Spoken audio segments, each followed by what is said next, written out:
Levítico capítulo 24.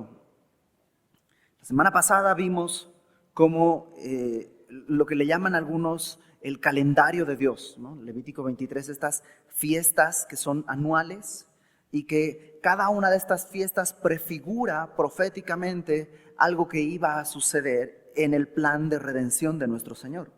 Si no estuviste la semana pasada, no escuchaste la conferencia, yo te invito a que pues la busques, la compres en librería al final o la descargues gratuitamente de internet, pero que la escuches porque es un capítulo súper importante en el plan de redención de nuestro Señor y cómo todo estaba encaminado a lo que Dios quería hacer a través de Jesucristo.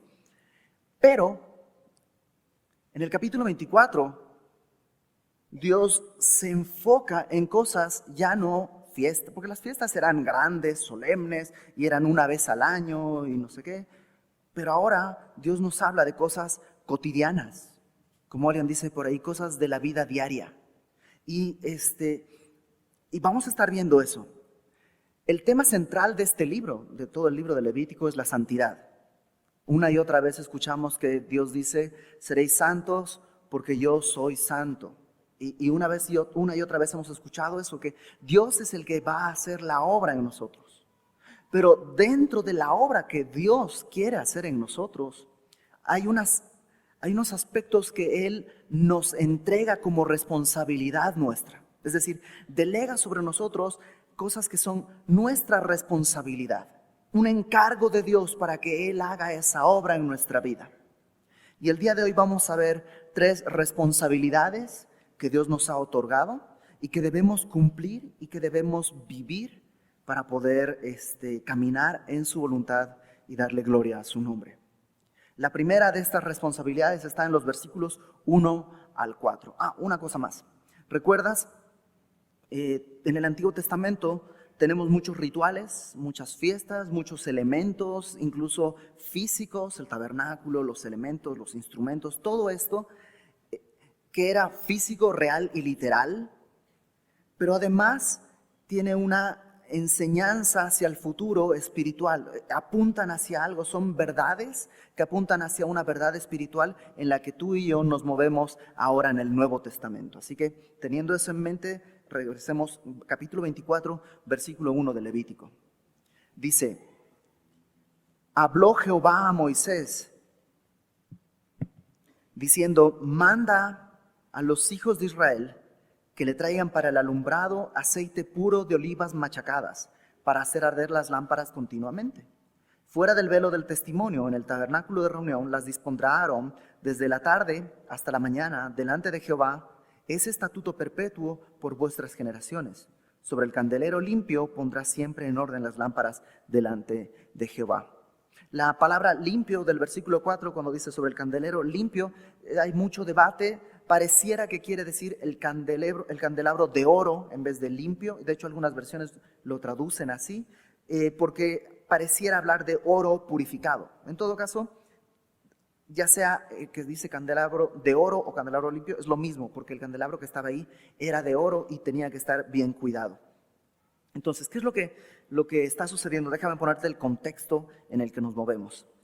En esa época, el lugar en el que se reunían para buscar consejo de Dios, para buscar a Dios, era el tabernáculo, que ya estudiamos en el libro de Éxodo. Pero para recordarlo, el tabernáculo tenía básicamente 3 espacios. Un primer espacio era el patio, ¿no?, que estaba cercado por unos postes y unas telas y tenía una sola puerta, no sé si lo recuerdas. Bueno, ese patio era, digamos, un primer espacio. Dentro de ese patio había una tienda, como una cabañita, digamos, pero no hecha de piedra o de ladrillo, sino hecha de maderas y de telas, porque era portátil. Y esa tienda se llamaba, era la parte, digamos, la casita, entre comillas, el tabernáculo. Y dentro de esa tienda había una división, había 2 secciones. Entonces, una parte, el patio exterior, otra parte, dentro de esa tienda estaba una sección que se llamaba el lugar santo, que era donde los sacerdotes entraban y hacían una serie de cosas. Ahí teníamos el incensario de oro, la mesa de los panes de la proposición y el candelabro de oro. y había un velo, una especie de cortina, y detrás de la cortina estaba la otra sección que se llamaba el lugar santísimo. Entonces, tres: el patio exterior, el lugar santo y el lugar santísimo. Y el lugar santo y el lugar santísimo era un área que no tenía ventanas, estaba completamente cerrado, tenía unas cortinas gruesas que lo cubrían a los costados y arriba, de modo que no había, evidentemente no había luz natural y no había electricidad o algo así. La única forma de iluminar este espacio era a través del candelabro que estaba ahí. Y Dios lo que está diciendo en los versículos que acabamos de leer es: pídele al pueblo que provea de este aceite para mantener encendido este candelabro.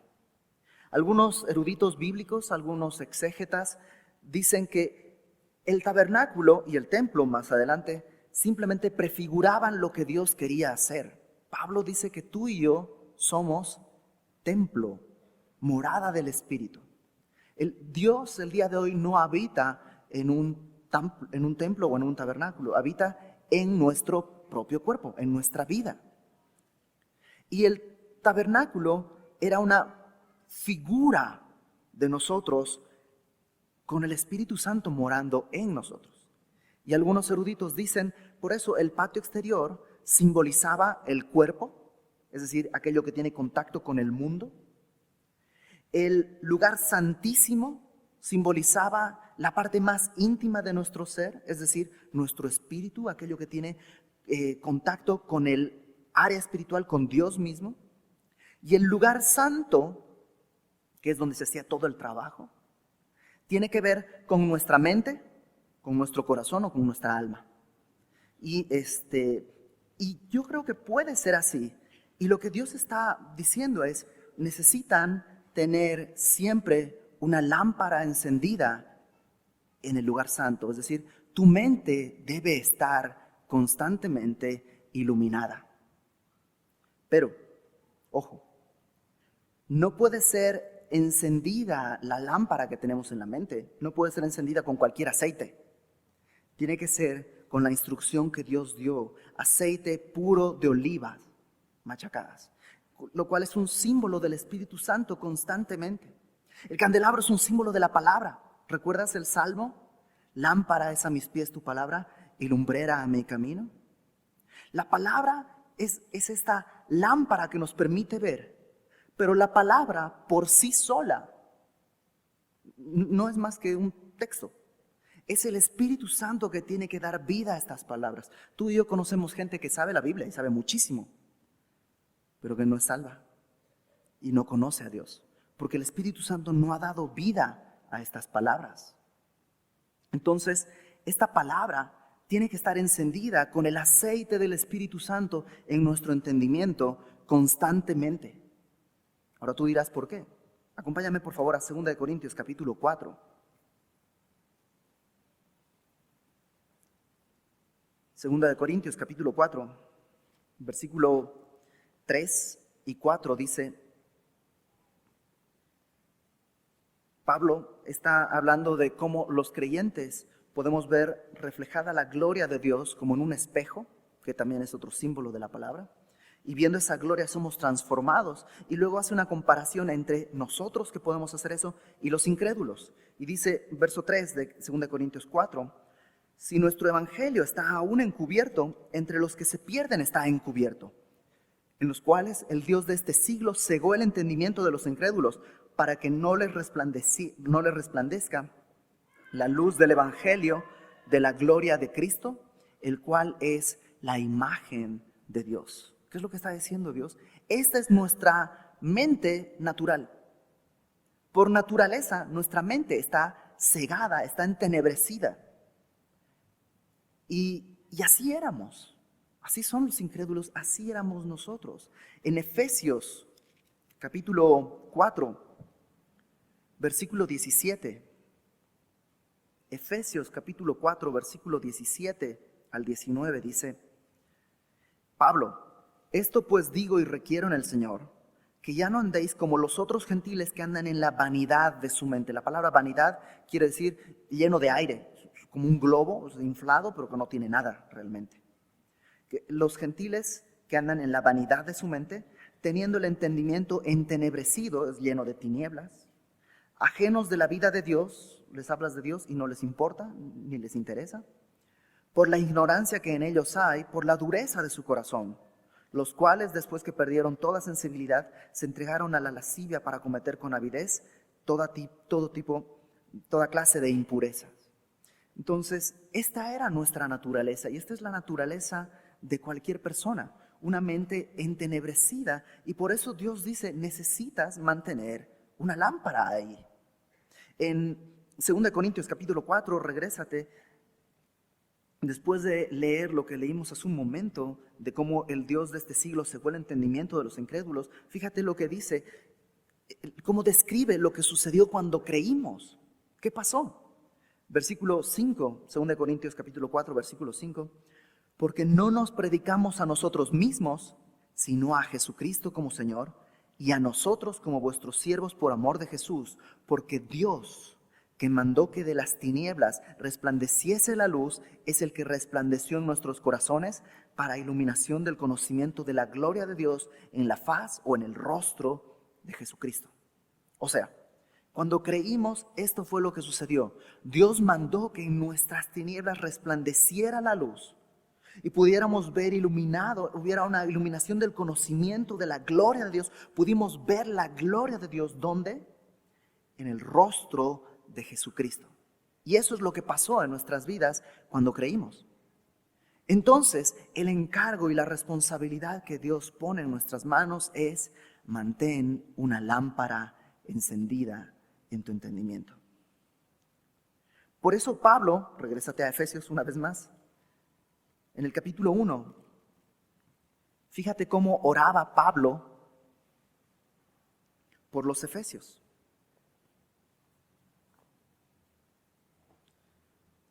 Efesios capítulo 1, versículo 15. Dice Pablo: por esta causa también yo, habiendo oído de vuestra fe en el Señor Jesús y de vuestro amor para con todos los santos, es decir, los efesios tenían fe y tenían amor, eran creyentes, no ceso de dar gracias por vosotros, haciendo memoria de vosotros en mis oraciones. ¿Y qué es lo que pedía? Para que el Dios de nuestro Señor Jesucristo, el Padre de gloria, os dé espíritu de sabiduría y de revelación en el conocimiento de Él. ¿Cómo viene la sabiduría y la revelación? Alumbrando los ojos de vuestro entendimiento, para que sepáis cuál es la esperanza a que Él os ha llamado y cuáles las riquezas de la gloria de su herencia en los santos. Es decir, Pablo oraba que los efesios tuvieran el entendimiento alumbrado para que supieran cuál es la esperanza a la que Dios los llamó.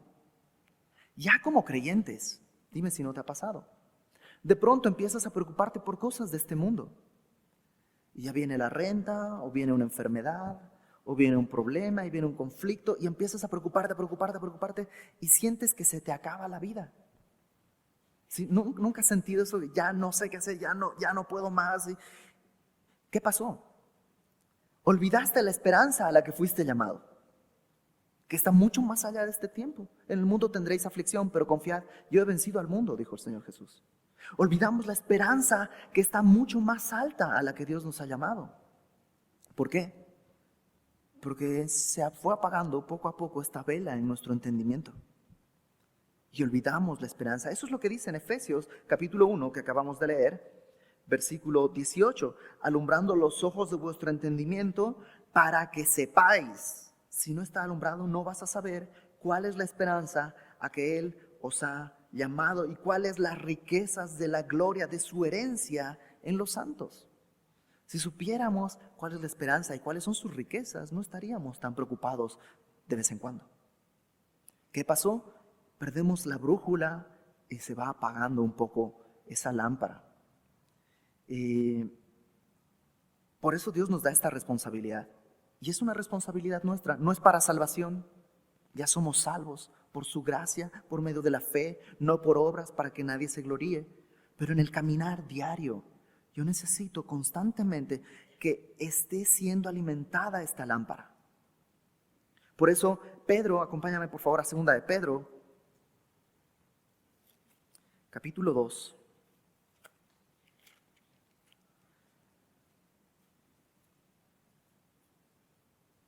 capítulo 1, 2 de Pedro capítulo 1, versículo 19, dice, tenemos también la palabra profética más segura.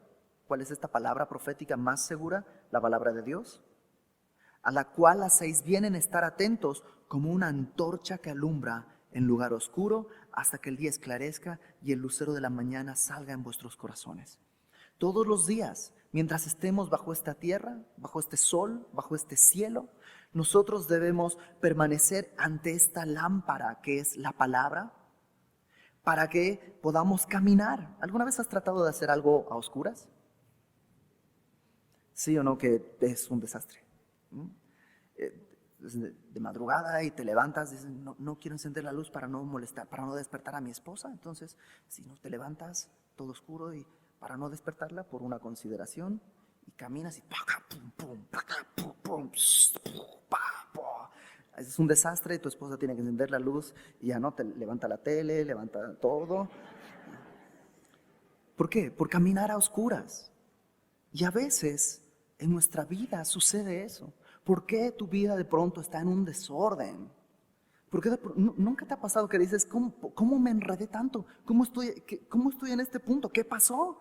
Si yo no nací tan enredado, ¿por qué estoy así? ¿Por qué tengo este problema? ¿Por qué está pasando todo esto? Pues caminaste a oscuras. Y ahí estás cosechando el desorden. Enciende la luz. Enciende la luz. Pero, ojo, ¿recuerdas? Esta lámpara debe ser alimentada solo con el aceite adecuado, con el Espíritu Santo. No se puede encender con un aceite pirata. Y aquí te voy a dar un test. Acompáñame a Santiago, por favor. Y mediante este test, capítulo 3 de Santiago, tú vas a saber si la lámpara de tu entendimiento la estás alimentando con el aceite puro del Espíritu Santo o con aceite sucio, viejo, barato, pirata del mundo. Santiago capítulo 3 dice, versículo 13, Santiago 3:13. ¿Quién es sabio y entendido entre vosotros? Y alguien dirá, yo tengo 5 doctorados, 25 especializaciones, hablo 47 idiomas, y ok, eso está bien, pero eso no quiere decir que seas sabio.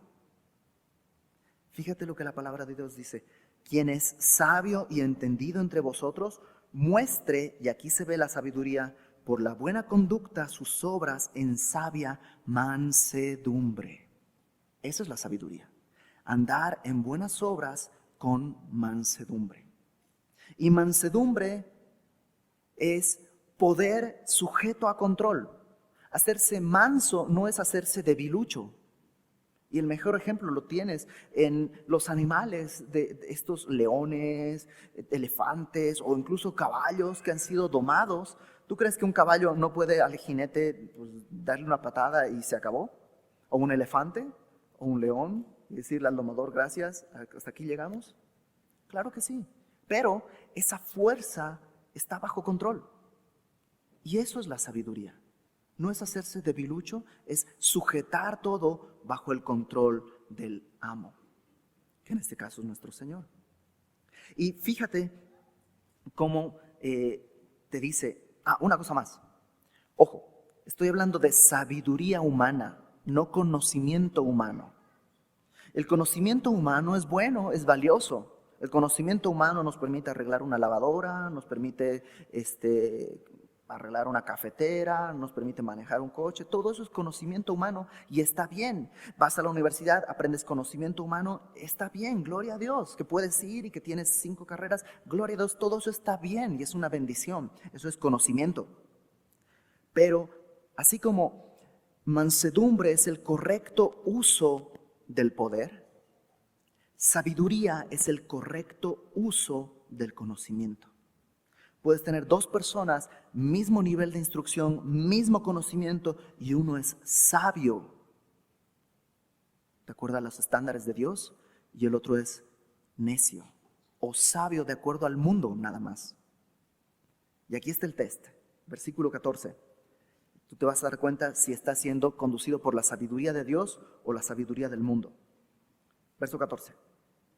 Pero si tenéis celos amargos y contención en vuestro corazón, o sea, si estás constantemente con celos y amargura y hay pleito en tu corazón y estás enojado con fulanito y fulanita y ay, me choca y ya me chocó y ya también me chocó y ya me choca estar chocado, dice, ojo, no te jactes ni mientas contra la verdad, porque esta sabiduría no es la que desciende de lo alto.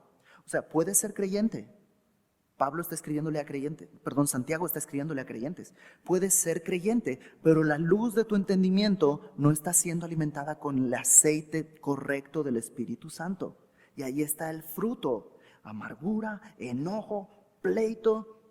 Y dice, ¿sabes qué? No te mientas, no te engañes. Esa sabiduría, como te estás conduciendo, no viene de Dios. Esa sabiduría es terrenal, animal y diabólica. Y animal no es un insulto, quiere decir instintiva.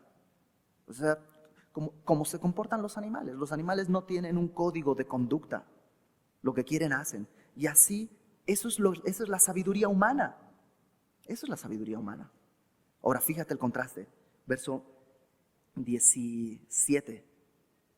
Pero la sabiduría que es de lo alto es primeramente pura, no tiene doble intención, pacífica, amable, benigna, llena de misericordia. Entonces cuando alguien viene y te hace algo malo, la sabiduría humana te dice desquítate, la sabiduría de Dios dice ten misericordia. Llena de buenos frutos, sin incertidumbre ni hipocresía. Entonces tú dirás, de acuerdo a los frutos que has cosechado, solo tú sabes cuál es el aceite que está encendiendo la lámpara de tu entendimiento. Si es el aceite del Espíritu Santo o es otro aceite que no tiene nada que ver con Dios, que es de acá, de la tierra.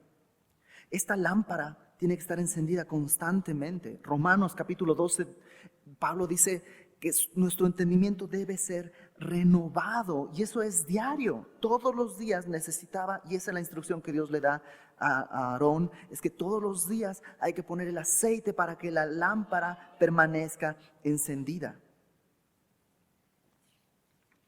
Vamos a Levítico capítulo 24, vamos a ver la segunda responsabilidad. Entonces la primera responsabilidad es mantener esa lámpara encendida en mi mente. La palabra de Dios, alimentarla con la palabra de Dios y con el Espíritu Santo.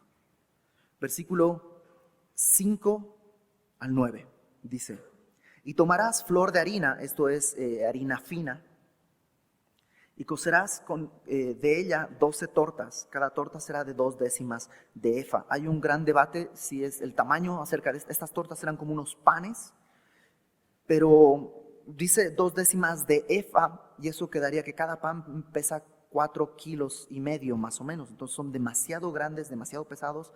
En ciertos textos dice solamente 2 décimas y nada más. Entonces no se sabe exactamente de qué tamaño eran estos panes, pero sabemos que eran 12. Tenía que hacer 12.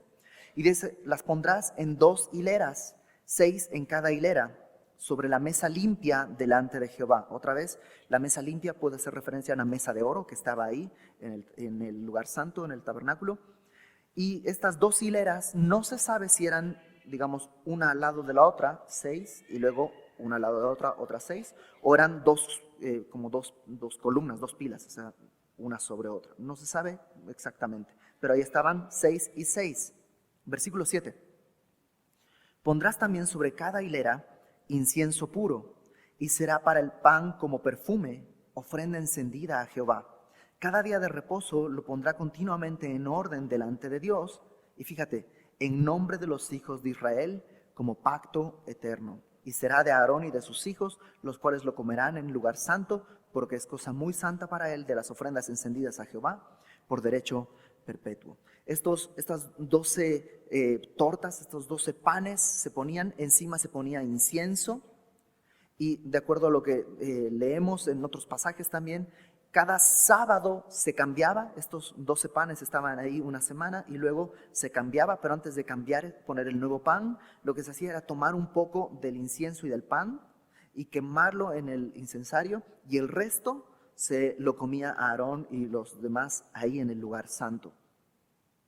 Estos 12 panes representaban las 12 tribus de Israel, es decir, el pueblo de Dios. Ahí al lugar santo no podía entrar cualquiera, no estaba abierto a cualquiera, solo entraban los hijos de Aarón, los sacerdotes. Pero el resto del pueblo estaba representado ahí en estas 12 tortas, en estos 12 panes. Y tú dices, ok, ¿y eso de qué me habla? Porque ¿tengo que hacer pan o qué? Habla de comunión. En la Biblia, siempre la comida es un momento íntimo y de comunión. El día de hoy podemos comer básicamente con cualquiera, ¿no? Incluso los lugares te sientas a comer y si está lleno, alguien se puede sentar en tu mesa a comer en una comida económica y no hay problema. En esa época, el momento de la comida era un momento especial, un momento único, un momento íntimo. Y tiene esta idea de comunión. Ahora, ¿qué tipo de comunión? Yo creo en dos aspectos. Primero, comunión con Dios. Estos panes, que se llaman panes de la proposición, también se llamaban panes de la presencia y representaban la comunión de Dios con su pueblo. Estos panes se los ponían para adoración a Dios. Pero ¿te acuerdas que te dije que un poco se quemaba y el resto se lo comían? Es como si Dios dijera, te invito de lo mío. Era como si Dios te invitara a comer. Y era este tiempo de comunión con Dios. Y esta también es una responsabilidad nuestra. Buscar estos tiempos de comunión con el Señor. Dios no nos va a obligar. El amor a fuerzas es violación. Y Dios no quiere eso. Dios nos pone en nuestra responsabilidad buscarle. Es mi responsabilidad buscarle. Pero por otro lado, también creo que habla de comunión en otro sentido. Ya te dije, ¿te acuerdas? Estos 12 panes representaban el pueblo de Dios. Y creo que me habla de que es necesaria también mi comunión con los hermanos. Pero no solo esa comunión que es muy común, de ir a tomar un cafecito en la semana, de saliendo de aquí, pues vamos a comer y no sé qué. Eso está bien. Pero en este contexto yo creo que está hablando de algo mucho más íntimo. Porque recuerdas que se tomaba un pedazo de esos panes con el incienso y se lo quemaba para que subiera como olor grato. Y el incienso en la Biblia siempre quiere decir oración. Es mi responsabilidad también orar por mis hermanos. Es una forma elevada de mi comunión con mis hermanos. ¿Tú vas a saber quiénes son tus amigos realmente? Recordando cuánto has orado por cada uno de ellos. Si oras por ellos, realmente te interesan, realmente son tus amigos. Si no oras, realmente no hay una amistad en este sentido. La comunión tiene que ser primeramente, dice Juan, nuestra comunión primeramente es con el Padre y con su Hijo Jesucristo. En estos tiempos, en secreto, orar por la comunión entre nosotros. Y a veces tú has visto, estás acá todos los domingos y hay gente que pasa al final, al frente y está quebrantada y está llorando. Y tú lo ves. Y no sabes ni quién es, ni cómo se llama, ni cuál es su problema. Pero puedes ir a tu casa y en lo secreto de tu casa decir, Señor, tú sabes quién es y tú sabes cuál es su problema. Yo solo quiero rogarte e interceder por ella. Ten misericordia por esa persona, por ese hombre, por esa mujer. Eso es comunión. Y esa es nuestra responsabilidad. Yo tengo una sola hija por el momento. Ojalá Dios me diera 3 o 5 más. Pero sí sé una cosa. Cuando tengan más hijos, yo quiero no que se toleren, sino que se amen. Eso es lo que yo quiero de mis hijos. Eso es lo que yo quiero, que se sienten a la mesa y platiquen. Es que se sienten a la mesa y se apoyen. Que si uno tiene que hacer tareas, el otro le diga, yo te ayudo, ¿qué hay que hacer? Es que pues esto, y estén en comunión. Eso es lo que a mí como padre me agradaría. Y el padre también se deleita en que sus hijos estén en comunión. En que si ves a tu hermano fallar y pecar, no hagas un chisme, sino vayas delante del Padre y le digas, Señor, tú sabes lo que pasó. Ten misericordia, extiende tu mano, sana su corazón, sé propicio a su necesidad. Y esa es nuestra responsabilidad. Como familia, somos hermanos. Entonces, esta es nuestra responsabilidad. Número 1, alimentar la lámpara, mantener esta luz encendida en mi entendimiento. Número 2, la comunión con Dios y la comunión con mis hermanos, pero no solo en el contexto físico, sino en el contexto de la oración, la comunión íntima primeramente con el Padre. Y nuestra tercera responsabilidad está en los versículos del 10 al final, pero la primera vez que lo lees dice, esto no tiene nada que ver con nada. Pareciera así que, y esto como que Dios se equivocó porque no tiene nada que ver con lo que venía hablando, ni tiene que ver con lo que viene después. Es así como una cosa así en medio y por eso nos la vamos a brincar. No, no es cierto. Dios es sabio y su palabra es perfecta. Y lo que Dios presenta en estos versículos del 10 al 23 es un ejemplo como contraste a lo que acabamos de aprender. Vamos a ver una persona o un grupo de personas que hacen lo correcto, lo que acabamos de aprender, la luz presente y la comunión presente, y otros que hacen totalmente lo equivocado. Una luz encendida con velas equivocadas, con aceite equivocado y una comunión rota con nuestro Señor. Entonces dice, versículo 10, voy a leer en 3 secciones, primero del 10 al 12.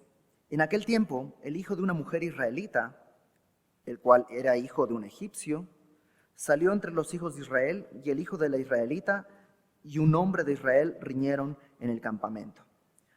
Entonces había una señora judía que seguramente estaba casada con un egipcio no judío y tuvieron un hijo. Y este hijo no era un muchachito, era ya un señor, un hombre adulto.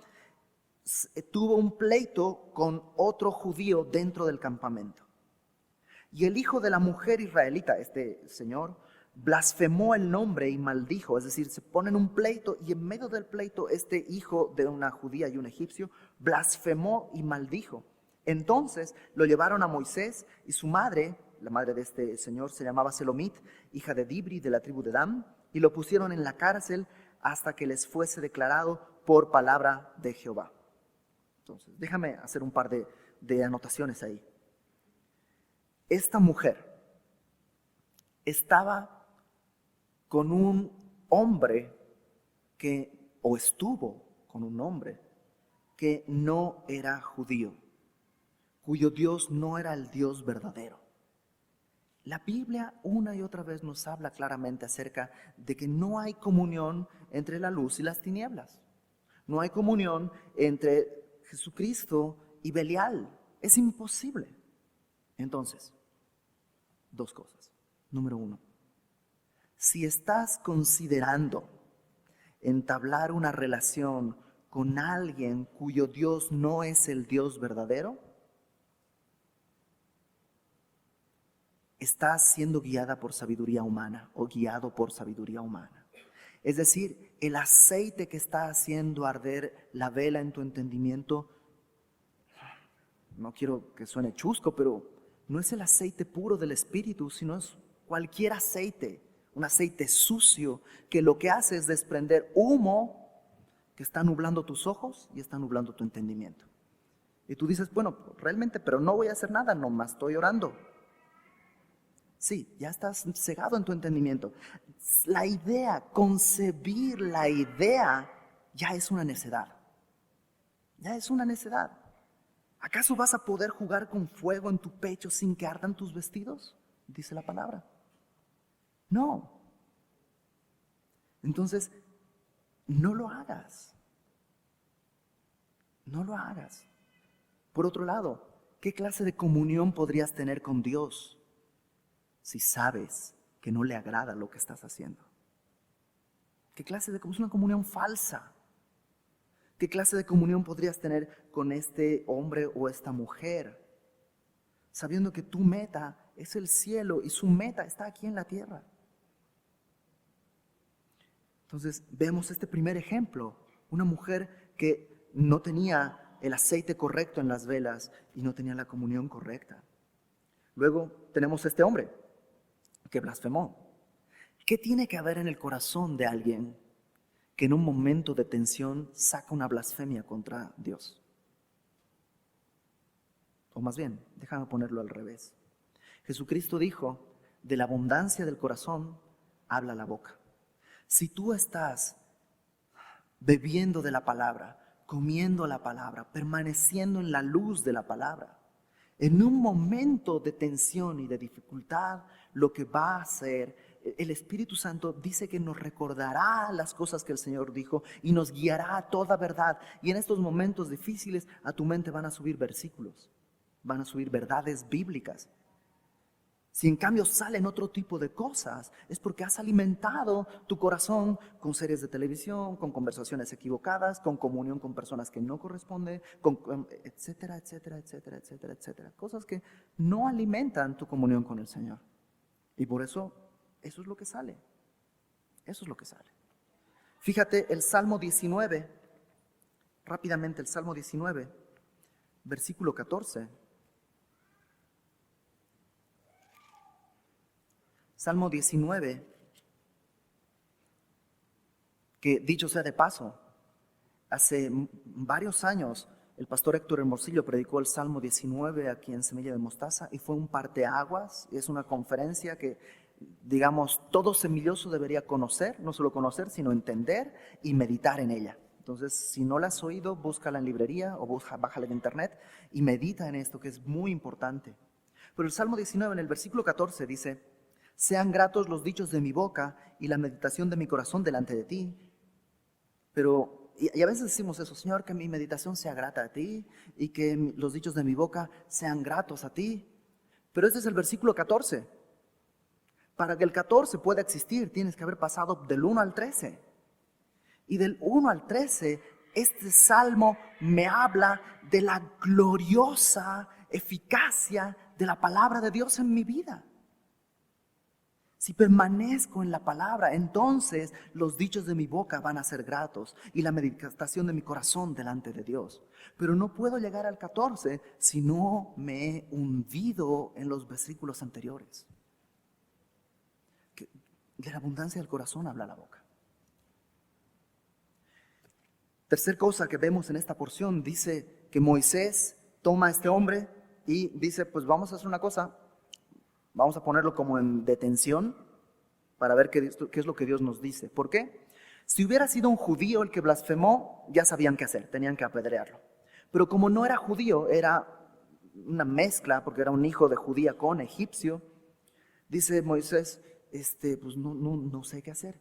Vamos a esperar, vamos a buscar a Dios y vamos a hacer lo que Él haga. Y eso es sabio. Tú y yo nos enfrentamos constantemente a situaciones en las que no estábamos preparados, ¿sí o no? Ya sea como padre, dices, esto no venía en el manual. O como esposo, dices, y este problema de esto no me hablaron ni en los prematrimoniales, ni en los postmatrimoniales, ni esto, ¿y ahora qué hago? Situaciones inauditas, ¿qué hago? Bueno, busca a Dios. ¿Cómo? En su palabra y en comunión con Él. ¿No te encanta que la palabra no sea como las páginas amarillas? Tú vas a las páginas amarillas. ¿Qué quieres? Coca-Cola. Pues vamos a la la G de grandioso, ¿no? Y buscas Coca-Cola. Y es bien fácil. Las páginas amarillas funcionan así. Pero en la palabra de Dios no dices, a ver, problemas matrimoniales. Capítulo 4. Capítulo 4, problemas matrimoniales en la economía, problemas matrimoniales con los hijos, no está así en la Biblia. ¿Por qué? Porque si fuese eso, tendríamos como un diccionario y cero comunión con Dios. En cambio, Dios ha trenzado su sabiduría en su palabra, de modo que yo necesito permanecer en su palabra y en comunión con Él. Y entonces, aún en los pasajes más raros, Dios hace destilar una gota de sabiduría en tu corazón.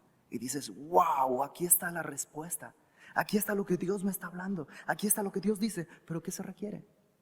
La palabra, permanecer y comunión. No es locatel. Señor, ¿qué hago con esto? Pues mira, haz esto, listo, plac. Eso no es el propósito de Dios. Dios quiere una comunión con nosotros. Y por eso ordenó así su palabra. Y necesitamos buscarle así. Por eso a veces cuando gente viene a consejería y dice, ¿qué hago? Pues no sé, busca a Dios. Yo no te puedo decir qué tienes que hacer aquí o acá. Yo no conozco el futuro. Pero si tú buscas a Dios y dices, mira, Dios me estuvo diciendo esto y esto y esto y esto y esto, ¿es correcto? Yo te diré, bueno, acá sí, y este versículo además apoya esto, y entonces vas a tener el consejo de Dios. Fíjate la respuesta de Dios, versículo 13. Van con el Señor y le preguntan qué van a hacer. Versículo 13. Y Jehová habló a Moisés diciendo, saca al blasfemo fuera del campamento. Y todos los que le oyeron pongan sus manos sobre la cabeza de él y apedréelo toda la congregación. Y a los hijos de Israel hablarás diciendo, cualquiera que maldijere a su Dios llevará su iniquidad, o llevará las consecuencias de su pecado, también se puede traducir. Y el que blasfemare el nombre de Jehová ha de ser muerto. Toda la congregación lo apedreará, el extranjero como el natural. Si blasfemare el nombre, que muera. La respuesta de Dios es, número 1, el que blasfemó debe ser identificado. Es decir, los que lo oyeron blasfemar, van y ponen sus manos sobre su cabeza y dicen, él fue. Número 2, en Deuteronomio capítulo 17, 7, dice que los testigos, los que están acusándolo, son los primeros que tienen que arrojar una piedra. Es decir, son ellos los responsables de iniciar esto porque son los testigos presenciales del hecho. Y número 3, dice que esta ley es la misma para el judío como para el extranjero. Y a lo mejor tú dices, ¿no es un poco exagerado el Señor? Al final de cuentas, Él es Dios, por sobre todas las cosas. ¿Qué le hace que le haya dicho algo? El nombre de Dios es santo. Y es digno de toda honra y de toda reverencia. Cuando a mi mente vienen estos pensamientos, pues, ni que fuera para tanto. Lo que pasa es que no he entendido ni la magnitud de la gloria de Dios, ni la magnitud de mi pecado. Si en el día a día, en la vida cotidiana, una y otra vez, nosotros escuchamos de gente que se enoja, con mi familia no te metas y no te puedes meter y no voy a permitir, y eso está entre nosotros. ¿Cuánto más honra tiene el nombre del Dios glorioso y poderoso que gobierna el universo y que reúne todas las galaxias con 3 dedos? ¿Cuánto más? La palabra una y otra vez me dice, acompáñame por favor a Proverbios capítulo 28.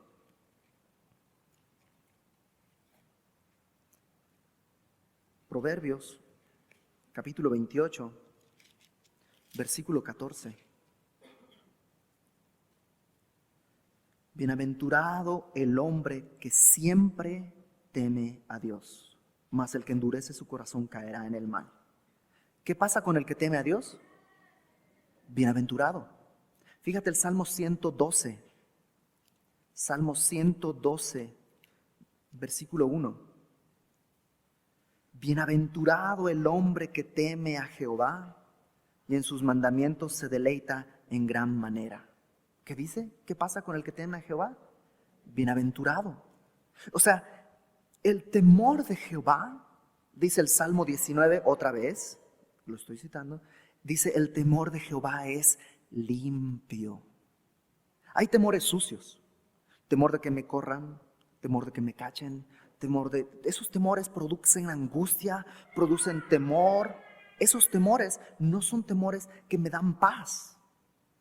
En cambio, el temor de Jehová me hace ser bienaventurado. ¿Quieres ser bienaventurado? Teme a Jehová. Y eso es reverenciar a su nombre por encima de todas las cosas. Y versículo 17, vamos a terminar. Porque Dios hace algo aquí bien raro. Emparenta o empata la blasfemia contra su nombre con el homicidio a otro ser humano. O sea, los hace iguales, los pone en la misma mesa y es la misma sentencia para las dos cosas. Fíjate, versículo 17. Asimismo, y esa palabra lo que hace es poner en equivalencia. Estaba hablando de la blasfemia contra su nombre, y el asimismo, esa palabra hace que lo que va a decir tenga el mismo peso y está equiparando esas dos cosas. Asimismo, el hombre que hiere de muerte a cualquiera persona, que sufra la muerte. El que hiere a algún animal ha de restituirlo animal por animal. Es decir, si matas una vaca, tienes que pagar con una vaca. El que causare lesión a su prójimo, según hizo, así le sea hecho. Rotura por rotura, ojo por ojo, diente por diente. Según la lesión que haya hecho a otro, tal se hará a él. El que hiere a algún animal ha de restituirlo, mas el que hiere de muerte a un hombre, que muera. Un mismo estatuto tendréis para el extranjero como para el natural, porque yo soy Jehová, vuestro Dios. Y habló Moisés a los hijos de Israel, y ellos sacaron del campamento al blasfemo y lo apedrearon, y los hijos de Israel hicieron según Jehová había mandado a Moisés. Al ser Dios el dador de la vida, el único dador de la vida, el soberano, el único soberano en la vida, cuando atentas contra su nombre, es equiparable a atentar contra la vida. Y lo mismo al revés. Cuando atentas contra la vida de un hombre, es atentar contra el nombre de Dios. Por eso él equipara estas dos cosas, el homicidio con la blasfemia. Y presenta esto que se conoce como la ley del talión. Y quisiera hacer algunas consideraciones al respecto porque ha sido muy mal entendido. La ley del talión, que es lo que se conoce como el ojo por ojo, diente por diente, talión viene de talis, que quiere decir semejante. O puedes traducirlo como, la ley del talión es como la ley de la semejanza. ¿Por qué? Porque lo que está diciendo es, el castigo debe ser equivalente a la falta. Y cuando Dios establece esto del ojo por ojo, es un freno a la venganza y no un incentivo a la venganza como muchas veces se ha tomado. Muchas veces, ojo por ojo, esa venganza. No, es un freno a la venganza, porque seamos sinceros. En nuestra naturaleza, si te sacan un ojo, ¿qué quisieras hacer? ¿Sacarles la cabeza? ¿Sí o no? Y esa es nuestra naturaleza. No quiero una igualdad en el castigo de acuerdo al agravio, quiero más. Y lo que Dios hace es poner un freno. Entonces Dios no está dando una licencia a la venganza, está poniendo un freno a la venganza. Segunda cosa, no es un llamado a la justicia por mano propia. Este es un código para las autoridades de ese momento. Es decir, es para que las autoridades sepan cuál debe ser la pena que deben aplicar. No es para que todo el mundo pues, entonces vaya sacándose los ojos. No, la autoridad es la que tiene que establecer el juicio. Es un código civil, un código penal. No es un llamado a la justicia por la propia mano. Tercero, Dios había ya considerado alternativas para los casos en los que el homicidio no fue a propósito. Es decir, fue un accidente y en el accidente murió alguien. Por tanto, sí, fue un homicidio porque murió alguien por mi culpa, pero no fue a propósito, no hubo dolo. Entonces Dios estableció ciertas ciudades que se llamaban ciudades de refugio, a las que el homicida podía ir y estar a salvo de cualquier venganza que otros pudieran querer cometer. Entonces Dios estableció también eso y previó eso. Y por último, y esto es lo más polémico del asunto, porque estamos hablando de pena de muerte en caso de homicidio. Y este es el tema más polémico, porque Dios no está tomando la pena de muerte como prevención del delito. O sea, Dios no está diciendo, bueno, vamos a poner pena de muerte para que ya no haya más homicidios. Dios está poniendo la pena de muerte para castigar al pecador. No es un asunto de prevención del delito, porque una y otra vez escuchas que dicen, no, pues es que la pena de muerte es una salvajada y ya está comprobado estadísticamente que donde hay pena de muerte no ha bajado el índice delictivo. El propósito no era bajar el índice delictivo, el propósito es castigar al pecador. Y eso es bien importante entenderlo para no extrapolarlo del contexto en el que está todo esto. Ahora, ¿cómo aplica esto a mí? Mi responsabilidad es honrar el nombre de Dios. El nombre de Dios es santo. Y honrarlo ¿Has oído esto de no tomarás el nombre de Dios en vano? Y muchas veces lo decimos, es que dijo una grosería o dijo una maldición y eso es tomar el nombre de Dios en vano. Sí, pero no es todo. La palabra dice que tú y yo somos embajadores de Cristo. Y un embajador es alguien que toma el nombre de una nación. Los embajadores en las naciones extranjeras hablan a nombre de una nación entera.